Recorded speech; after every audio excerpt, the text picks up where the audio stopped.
You're listening to Adopter Stories on the Adoption and Fostering podcast.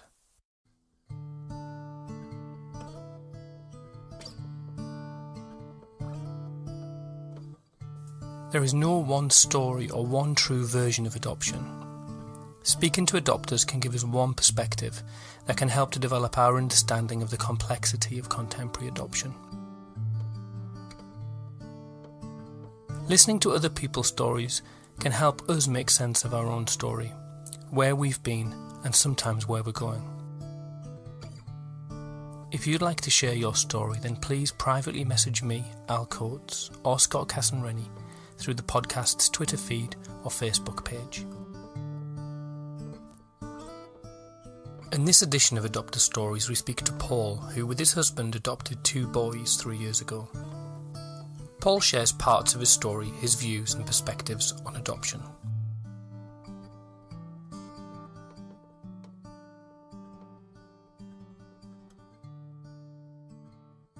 To boil it down to the basics, the reason we adopted was to have a family. I mean, I think it's got to be the overriding factor, really.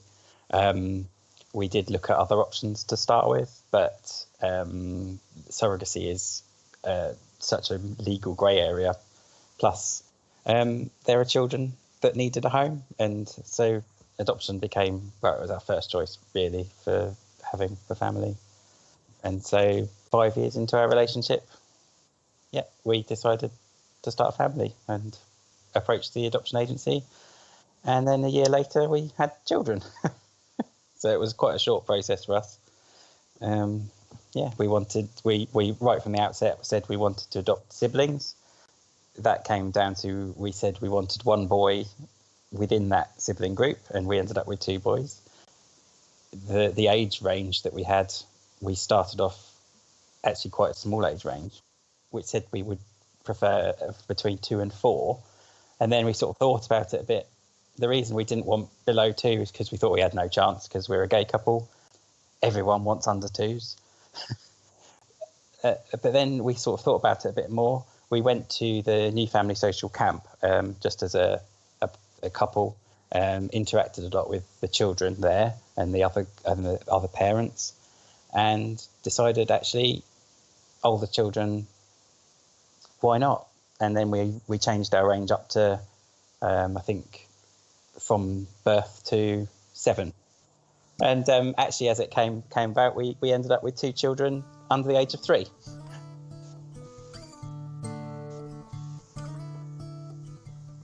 I found being an adoptive parent, it's both good and bad. There's definitely brilliant moments where all those things that you're warned about,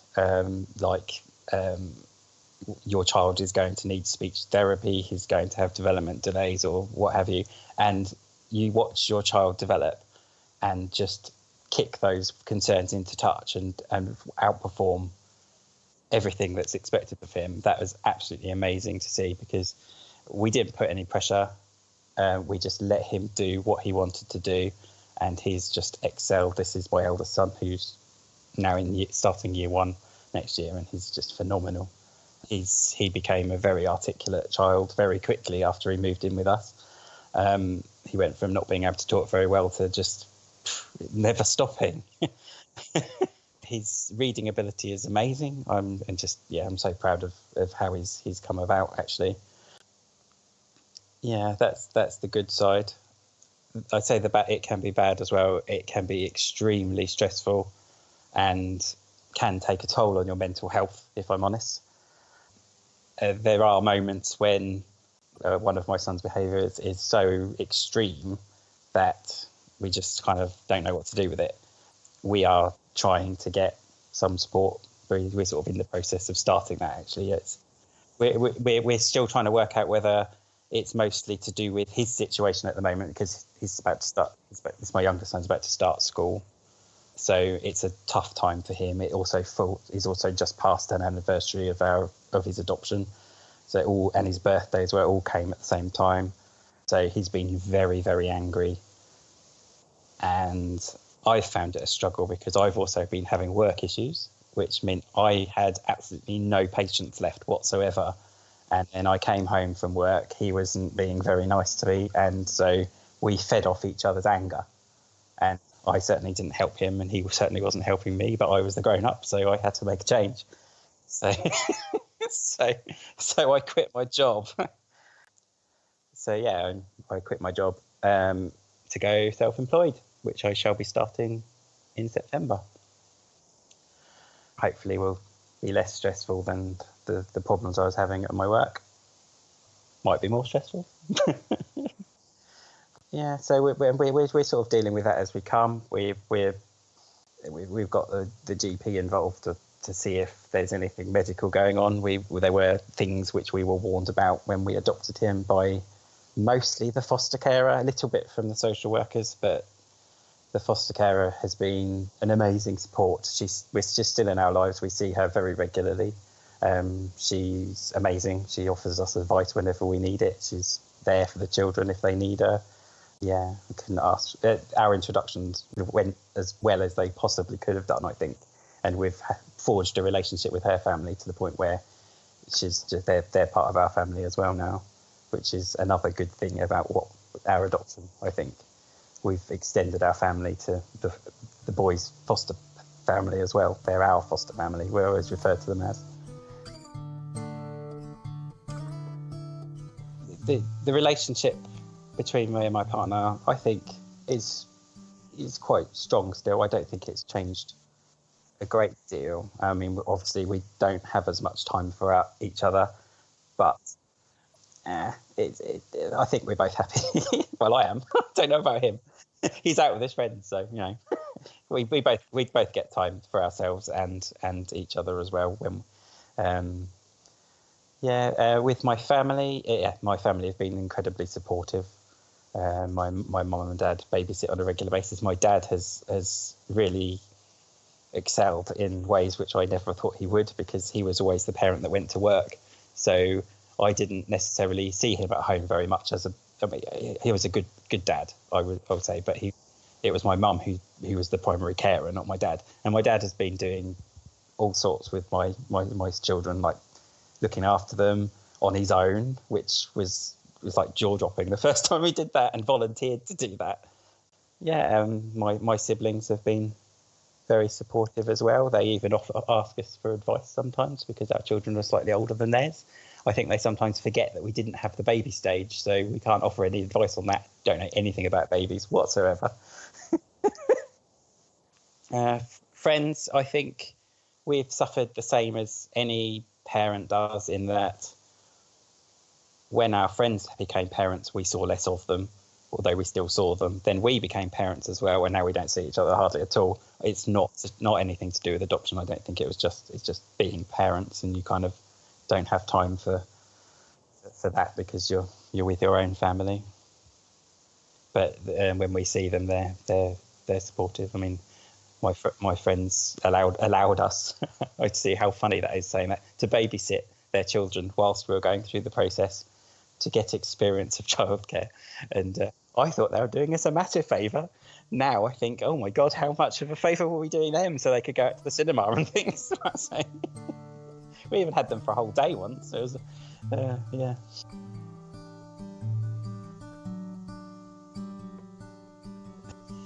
I've learned that I can get very, very angry very, very quickly when I'm pushed in the wrong way.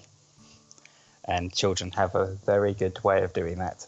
They learn very quickly what your buttons are, and they push them as much as they possibly can. I don't think that's adoption related. I think that's probably child related, but I don't know. I've only got adopted children.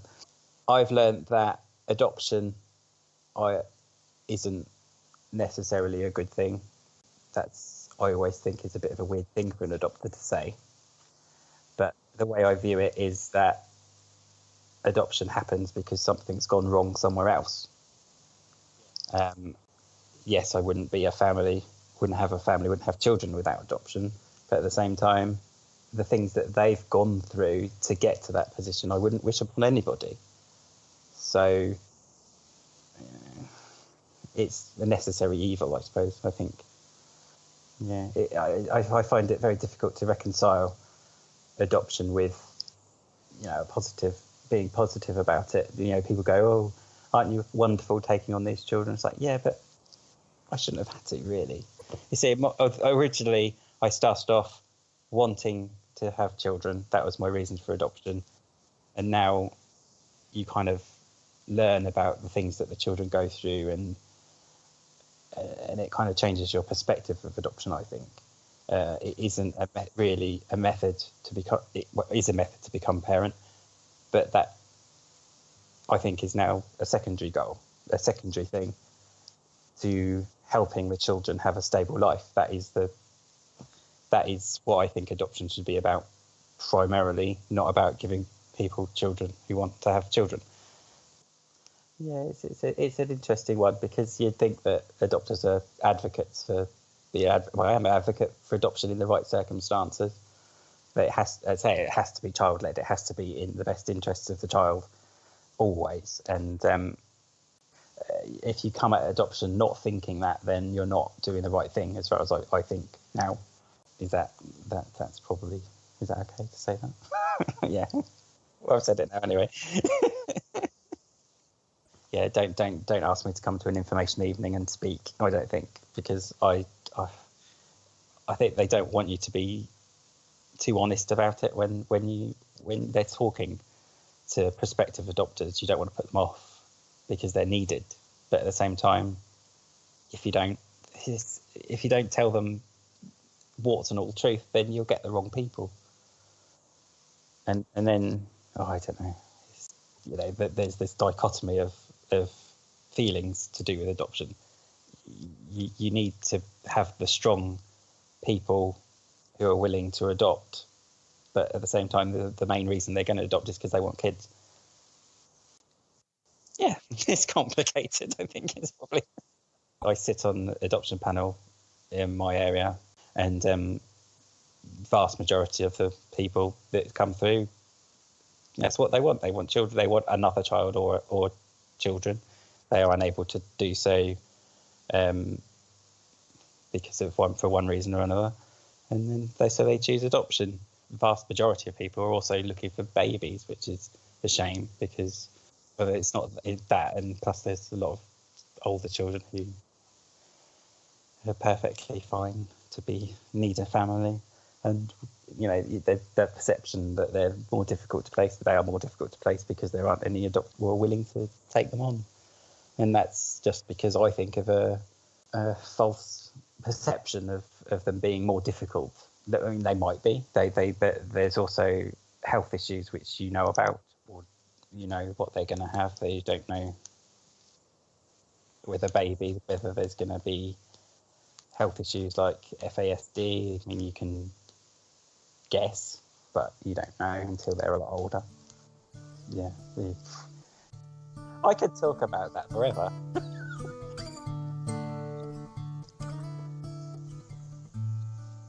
Adoption has brought me two little boys who are very loving, very well, seemingly happy. They make me happy. They even when my youngest son is on full-on rage, once he calms down, he is the most wonderful boy in the world. He's so lovely, and I love him to bits. I love them both to bits, and I can't. I would like to see them do well for themselves, and I will do everything I can to help them with that. And that means that I have to put a lot of pressure on myself to get them the support they need, and that's what I will do.